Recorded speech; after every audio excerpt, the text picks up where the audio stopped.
네, 안녕하세요. 김영로 TV의 날짜 이야기입니다. 자, 오늘은 9월 5일이 되겠습니다. 9월 5일은 무슨 일이 나를 한번 좀 살펴봤습니다. 바로, 황성신문이 이제 창간이 된 날이더라고요. 황성신문 하면은 뭐 여러분들 다 잘 아시겠지만은 이게 그 한말에 그야말로 뭔가, 어, 뭐 민족지죠. 말하자면은.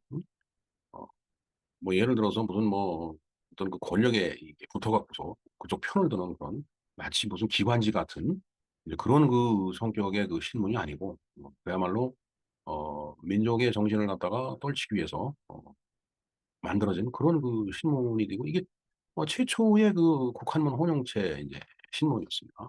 그리고 이제 주필도 뭐 유근, 박은식, 장지현, 신채호 아주 그 정말 역사적으로 보면 이제 쟁쟁한 그런 분들이 이제 주필을 본 그런 이제 신문이 되겠습니다. 그리고 황성신문 하면은 아주 유명한 그 이 기사가 하나 있죠. 시리아 방송대국이라는 장지현이 쓴 그 글이 되겠습니다. 음, 그게 이제 보호조약, 을사조약을 체결하고 나서 음, 그 그러니까 이제 국권이 이제 이렇게 이제 넘어가게 되니까 이게 이제 을사오적이라는 말이 있듯이 정말 그야말로 나라를 팔아먹은 놈들이다라고 해갖고서 막 이제 비판을 하고 그다음에 그야말로 정말 방성되고 이 곡이라는 게 이게 아이고 아이고 곡하는 거잖아. 그 의미잖아요. 입구자 두 개에다 이 개견자 쓴 게 이제 이 곡을 한다는 그런 이제 글씨인데 어, 정말 그야말로 이 을사조약을 놓고서 장전이 쓴 논설이 이 시리아 방송대곡이 정말 그 뭔가 참 그때 당시 시대 상황을 갖다 그대로 반영한 그야말로 민족의 울분을 갖다가 이제 담아낸 이제 그런 이제 논설이었죠. 상당히 그 이제 유명한 논설이 되겠습니다. 시리아 방송대국. 이게 한자어이기 때문에 저는 어려서 이 시리아 방송대국이라는 이 제목을 딱 보고서 시리아 방송대국 이게 무슨 뜻인가 했는데 결국은 이제 그 을사 조약을 그 이제 체결한 그 사건에 대해서 아주 통탄을 하면서 그 일을 그 이제 실행했던 그 실무자들, 행정 관료 그 사람들을 이제 질타하고 그냥 그야말로 뭔가 아주 그 신랄하게 비판하는 이제 그런 그 이제 내용이죠. 글쎄요, 정말. 근데 결국은 좀 아쉬운 면이 또 있습니다. 장지현이 나중에는 어, 친일적인 글을 또 이제 많이 썼다라고 해갖고 결국은 그 친일 인명사전에 등재가 되는 참 그런 어, 웃지 못할 일이 또 발생이 된 것도 역사적인 사실입니다. 정말 참 왜 그랬을까요? 일제 말기에 가서 지식인들이 사실 친일로 많이 돌아섰습니다. 뭐 제가 언젠가 그런 말씀을 드리면서 이게 무슨 군인이나 투사 같은 그런 그 입장이 못 되지 않느냐. 소위 그 이제 음, 뭐 문필로다가 이제 저항하는 사람들이 이제 그러다 보니까 어, 친일적인 글을 쓰게 되고 그다음에 협조를 하고 부역을 하고 이제 그런 거 아니겠느냐 이제 이런 얘기를 하는데 뭐 물론 그렇다라고 해서 그게 아주 없었던 일 같이 깨끗하게 용서될 수 있는 일은 아니죠. 그렇기 때문에 더 가슴이 아프고 어, 정말 이 어, 만국조선을 바라다 보면 바라다 볼수록 정말 짜증스럽고 화가 나는 일이 바로 이제 그런 것들입니다.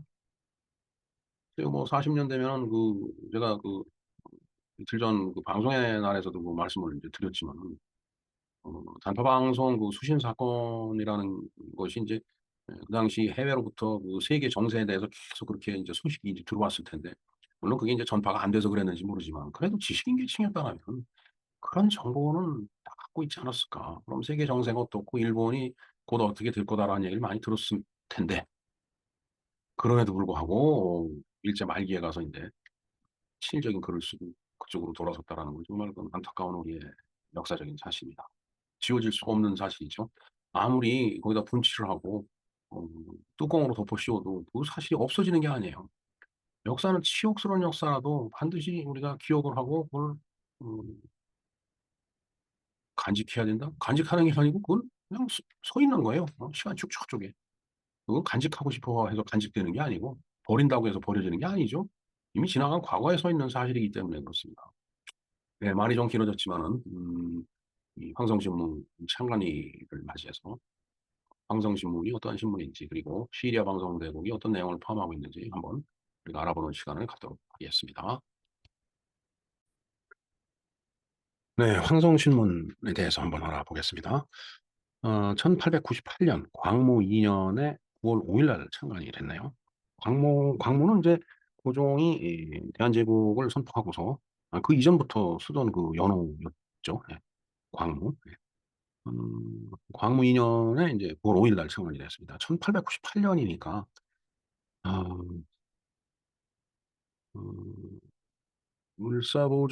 을사조약이 체결되기 한 7년 전에 이제 창간이 됐습니다.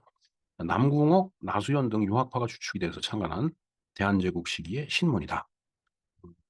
이게 이제 한문을 많이 써서 그렇지, 그래도 이게 어, 대한제국, 우리 조선 땅에서 있었던 최초의 그 신문이다라고 볼 수 있죠. 예. 자, 시작 단계를 한번 보겠습니다. 그 이전에 발간되던 대한황성신문의 판권을 인수받아서 이제 창간을 했네요. 주필로는 유근, 박은식, 장지연, 신채호 등이 활동을 했네요. 그리고 뭐 이름을 들으면은 다 알 수 있는 그런 그 이제 분들입니다. 최초로 민간의 자본을 바탕으로 한 신문으로 국한문 혼용체를 사용을 했다. 그다음에 그러나 국한문 혼용체를 사용했지만은 한문투가 강했던 신문이었기 때문에 주 독자층은 한문에 능숙한 중류 이상의 유림층과 식자층이 대상이었다. 최초에는 주 2회 이면으로 발행을 했다라고 하네요. 그다음에 1899년 광무 3년 그 다음 해죠. 11월 23일부터 사면의 4단제로 발행을 시작했다라고 합니다. 4단이라고 하는 것은 이렇게 단이 4개로 이제 구분이 되는 거죠. 여러분들 요즘 신문도 보면은 그 이제 그 단이 있습니다.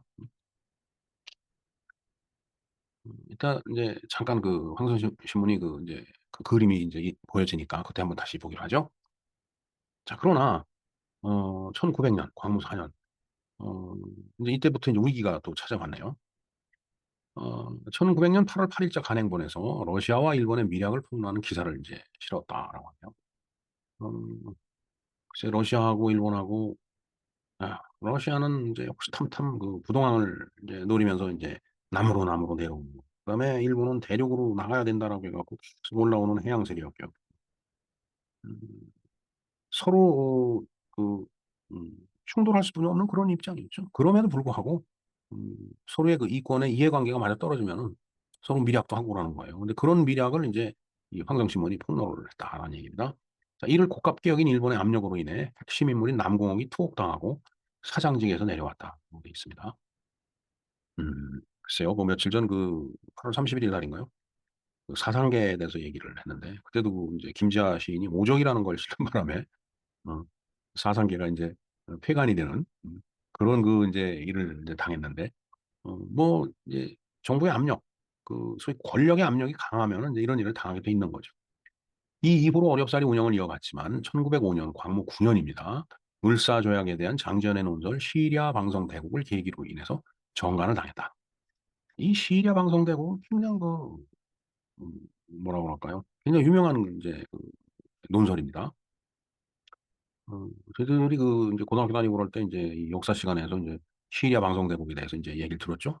시리아 방송 이게 한자어기 때문에 이게 도대체 무슨 얘기입니까? 국자가 붙었으니까 이 아이고 대국하고 곡하는 그런 뜻일 텐데, 응?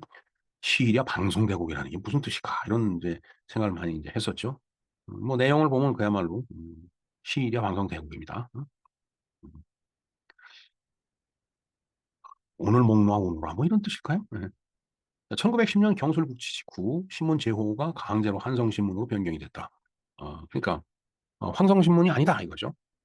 음, 한성신문으로 된 거죠. 황이라고 하는 것은 이제 어, 황제가 있는 그런 이제 도시를 얘기하는 거니까. 어, 경술국치 한일합방이 됐는데 무슨 이제 황제냐? 그때 이제 이 한일합방을 하면서 고종을 그 이 황제라고 칭했는데 다시 왕으로 이렇게 낮춰버리죠. 일본 애들이.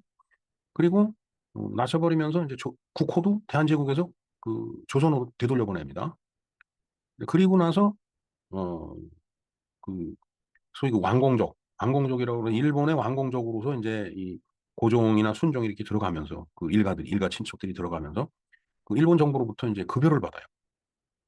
이게 참 종묘사직이 뭔지 아마 저도 종묘사직을 지켜라. 나라는 넘겨줘도 종묘사직은 지켜라. 막 그래서 이완영이 그 지금 종로 상가에 가면 그 종묘가 있잖아요. 그 종묘사직을 지키느라고 아주 애를 써가면서 이런 거 저런 거 양보를 해갖고서 결국은 을사조약에 그 사인을 한 거 아닌가 이런 생각을 해봐요. 1910년 9월 14일 3,470호를 끝으로 폐간을 당했다. 뭐 아무래도 뭐 저런 그 어, 강력한 그런 그 이제 글을 쓰고 글을 올리고 그거를 인쇄를 해서 배포하고 이제 신문이기 때문에 이제 그러다 보면은 이제 사람들 생각이 그쪽으로 이렇게 이런 거야? 하고서 이렇게 여론이 형성될까 봐 당연히 총독부에서는 폐간을 시키겠죠. 예. 그때 총독부가 막 생겨갖고서 이제 폐간을 시킨 거네요.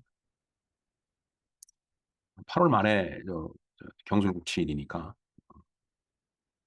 참 진짜 굉장히 부끄러운 얘기입니다. 한일합방이 되자마자 보름 만에 없애버렸네요. 경술국시가 이제 8월 29일이었죠. 예. 자, 그다음에 황성신문이 발행된 13년간 평균 발행 부수는 약 3,000부 정도 됐다. 음, 뭐 거의 매일 매일이 아니고 매일 거의 매일 뭐 일요일 뭐 토요일 그때 그 뭐 그런 개념이 확실히 있었는지 모르겠는데 빼고는 거의 매일 발행을 하지 않았나 하는 생각이 드네요. 자, 신문을 주도했던 인물 중 한 명인 장지연은 훗날 변절하여 일본을 옹호하는 투의 사설과 시를 매일신보 주필 당시 써내 신일 인명사전에 등재가 됐다. 예, 우리가 시리아 방송대국 하면 장지연이 딱 떠오르는데 장지연이 결국은 나중엔 어, 친일 글을 써서 친일 인명사전에 등재가 됐네요. 그 당시 이승만과 유영석이 발행했던 제국신문과는 경쟁적인 관계였다. 제국신문은 창간시부터 일반 대중과 부녀자들을 주 고독청으로 삼고 순 한글로 신문을 만들었다. 그래서인지 제국신문은 아녀자들이 보는 암신문이라고 비난을 하기도 했다라고 해요. 여기서 암신문이라고 하는 것은 뭐 몸에 그 기생하는 암세포라는 그런 암이 아니고 암컷 할 때 그 암이라고 봐야 되겠죠. 아녀자들이 그 보는 신문이라고 해서 암신문이라고 했으니까 굉장히 그 비난이 아니라 비하하는 그런 그 용어라고 보여집니다. 네, 평정신문을 보면 4단이라고 그랬는데 1단, 2단, 3단, 4단 이렇게 4단으로 되어 있네요. 대부분 언뜻 봐도 한자가 많이 써 있는 것 같습니다. 자, 그래서 시리아 방송대국을 한번 읽어볼까요? 자, 지난번 이또 후작이 내한했을 때 어리석은 우리 인민들은 서로 말하기를 후작은 평소 동양 삼국의 정족 안녕을 주선하겠노라 자처하던 사람인지라 오늘 내한함이 필경은 우리나라의 독립을 공고히 부식해야 할 방위책을 권고히 위한 것이리라 하여 이 얘기를 보면은 저 때만 하더라도 일본 쪽을 믿었던 것 같아요. 일본이 뭐 침략을 해오고 뭐 나라를 뭐 거덜내고 이게 아니고 어, 일본이 좀 뭔가 힘을 써줘갖고서 우리가 제대로 되게끔 해주지 않겠느냐 이런 믿음이 있었던 것 같아요. 그리고 어, 헤이그 밀사들 있죠. 네, 이준 열사는 그 헤이그 밀사가 가지고 갔던 그 이제 밀서죠. 그 글의 내용도 보면은 그런 뜻이 들어있다고 하는 말을 들었습니다. 그러니까 일본이 뭔 일을 이렇게 해주기를 바랬지만 잘해주기를 바랬지만 이런 뜻이.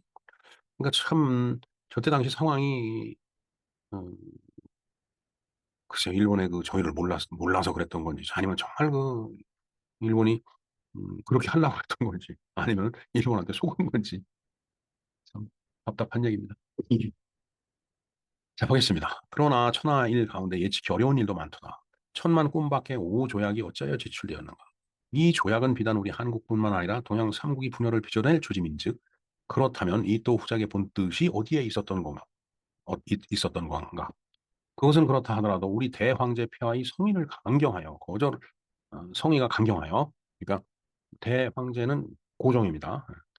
언- 언제도 한번 말씀드렸죠. 뭐 제국하면은 여러 나라를 이렇게 묶어갖고서 그런 나라를 통치하고 그 나라 사람들을 지배하고 그 나라 사람들로부터 뭔가 이익을 취하고 뭐 이런 국가가 제국인데 아무것도 없는 나라에서 왜 제국이라고 붙였는지 전 그게 이해가 안 가요. 솔직한 얘기로.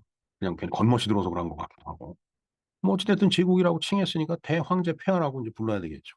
그래서 이제 그렇게 부른 겁니다. 대황제 폐하의 성의가 강경하여 성은이 망극하다라고 할 때 그 성의 고종의 뜻이 강경하여 거절을 하기를 마다하지 않았으나 조약이 성립되지 않은 것인 줄 이또 후작 스스로도 잘 알았을 것이다. 그러니까 고종이 반대를 엄청 했기 때문에 어, 이또도 아 이건 안 되는 거구나라고 알았을 거다라는 얘기죠. 자, 그러나 슬프도다. 저 개되지만도 못한 소위 우리 정부의 대신이란 자들은 자기 일신의 영달과 이익이나 바라면서 위협에 겁먹어 머뭇대거나 벌벌 떨며 나라를 팔아먹는 도적이 되기를 감수했던 것이다. 고종은 강경하게 반대를 했는데 밑에 그 정부 대신 정부 관료죠. 을사오정이라고 지칭되는 그 사람들이 나라를 팔아넘겼다.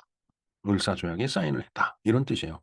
그러나 앞서도 말씀드렸지만 관료가 나라를 팔아먹을 수가 없는 겁니다. 그건 될 수가 없는 일이에요. 어떻게 관료가 왕이 반대를 하는데 관료가 사인했다? 그거야말로 국제법상 인정 안 되죠. 일본도 그런 그 조약문에 서명을 하진 않았을 거라고 봅니다. 우리가 그 박종인의 땅의 역사인가 하는 그런 그 유튜브 채널이 있는데 혹시 궁금하신 분들은 그 채널 좀 한번 쭉 보세요.